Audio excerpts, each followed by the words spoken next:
'Cause it's Fahrenheit, Fahrenheit, Fahrenheit. Hello, everyone. Welcome. Today's exploration is all about, you guessed it, Fahrenheit. Well, let's get to it. 'Cause it's Fahrenheit, Fahrenheit, Fahrenheit. What is Fahrenheit? If you were born in the United States or lived here for a while, you know it is a scale for measuring temperature in which the freezing point of water is 32 degrees and the boiling point is 212 degrees. A healthy human body's temperature is around 98.6 degrees, although this is a range rather than an absolute value. That may sound like random numbers, but there is actually a reason for their values, which we'll discuss later. It's always later. I know, I like keeping you in suspense. Does it work? I don't know. Ask me at the end of this. If you were born outside of the United States, Liberia, Myanmar, or several U.S. territories, you might think that Fahrenheit is illogical. Even if you live inside the United States, you might think the scale is weird. After all, most of the world uses Celsius, including everyone in the scientific community.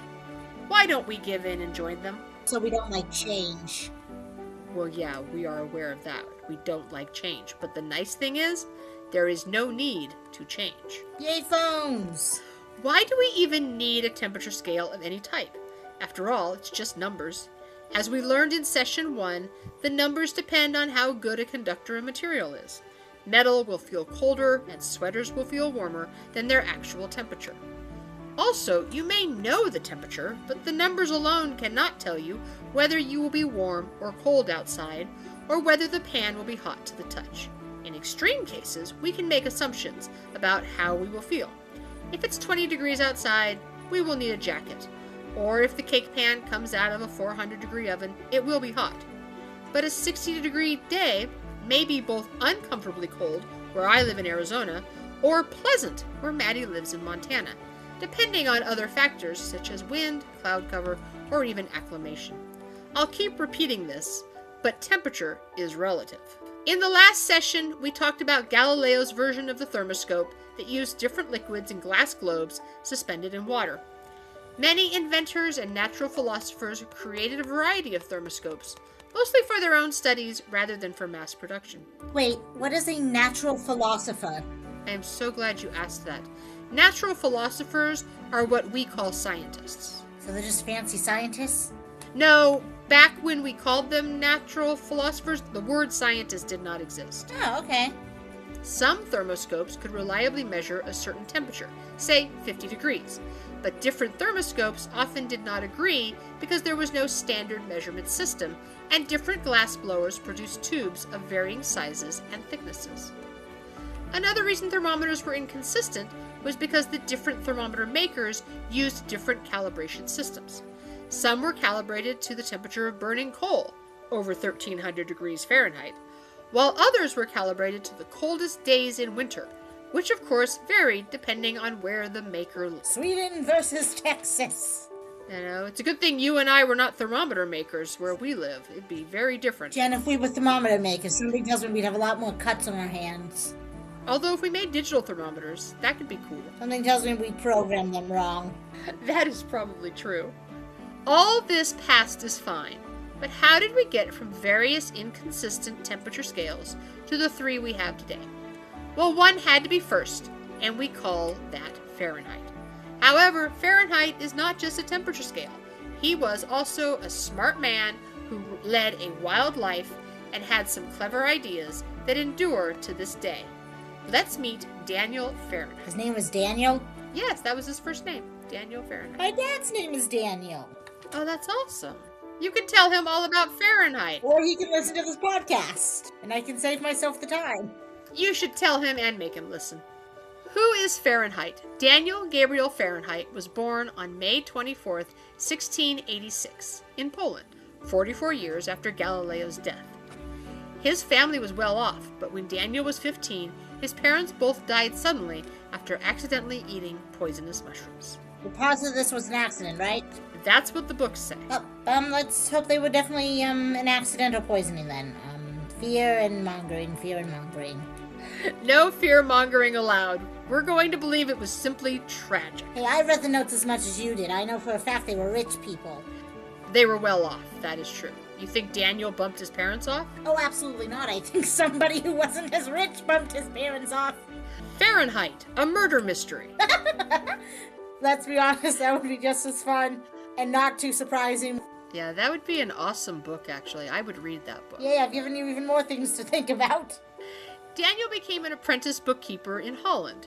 He spent his free time learning physics, math, and glass blowing rather than bookkeeping. So everything but his job. That is correct. Looks to me. You didn't want to talk about glass blowing at this point? Ooh, glass blowing is also lovely. I went to a place in Italy, Venice, and I got to watch glass blowing in real time, and oh my gosh, it is a labor-intensive task, which I am told is similar to lace weaving is slowly dying out. But not slowly, it's dying out. There was at least at the lace part, there was only one younger girl who was learning. Because each thing is hand done and hand blown and individually made. So even if they look alike, it's it takes hours. You gotta heat it, blow it, cool it, reheat it, blow it. You have to make sure to do it just right though, because too much air makes these weird bubble formations. But gosh, and it was hot. Oh my gosh, it was hot.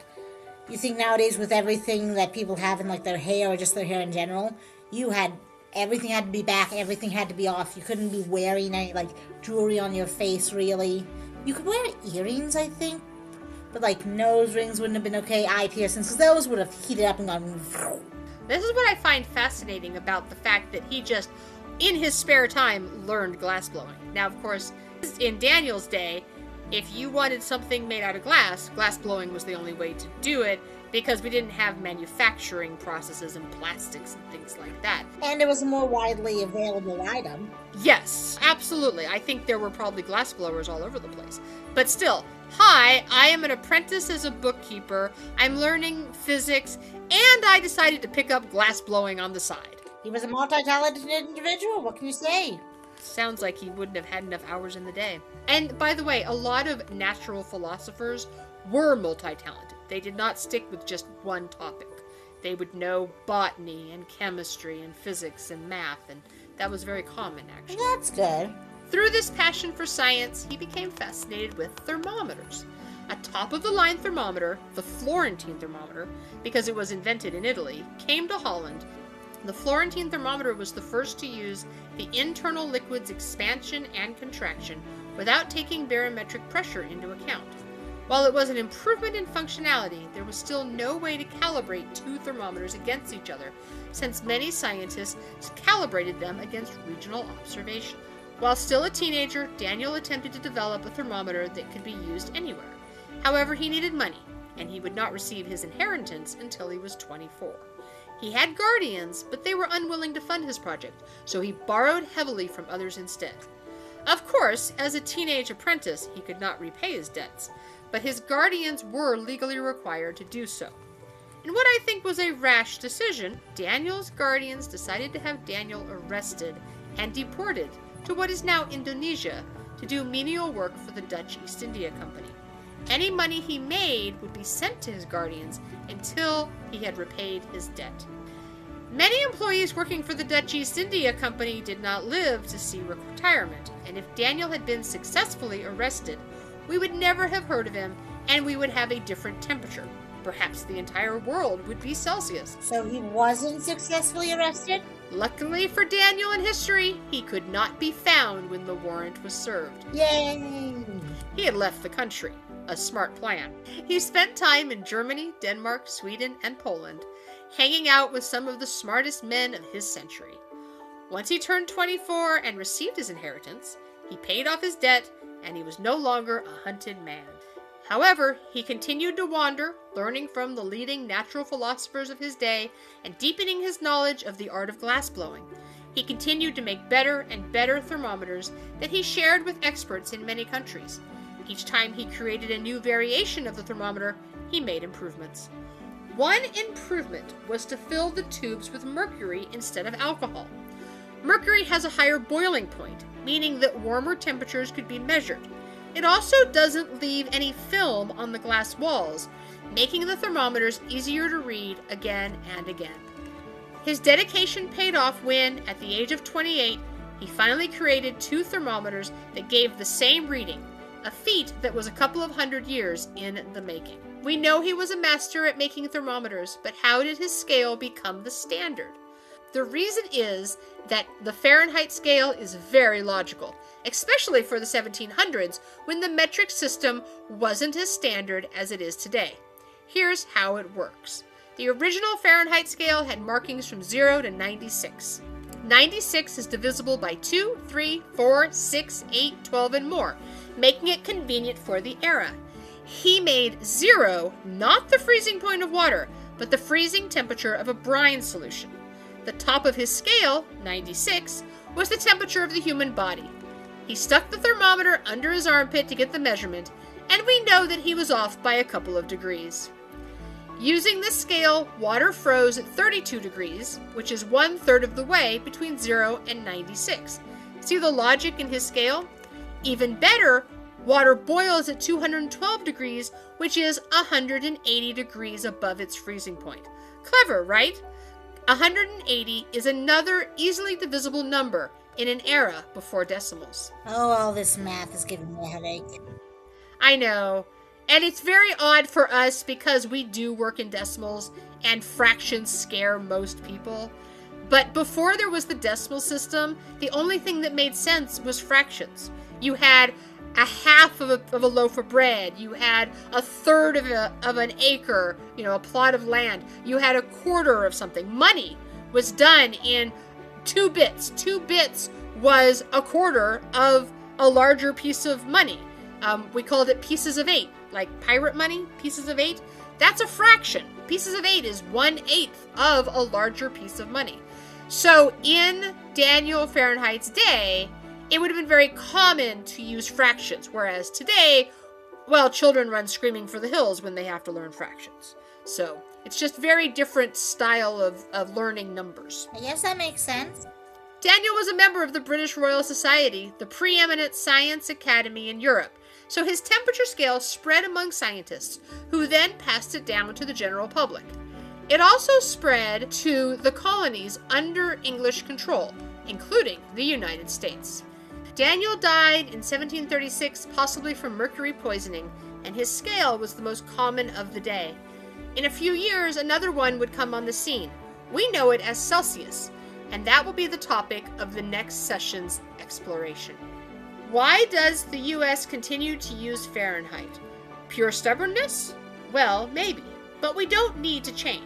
In our digital world, you can switch between Fahrenheit and Celsius, which we'll talk about next time, without needing to know a weird formula, also being reviewed in Session 3. So if you are a Canadian living in Atlanta, Georgia, you can still see the temperature in Celsius instead of Fahrenheit. Think of bank signs. They are all in Fahrenheit and Celsius in this country that proudly says we only do Fahrenheit.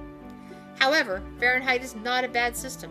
As we learned above, it does have logic, even if it is not obvious in our digital world.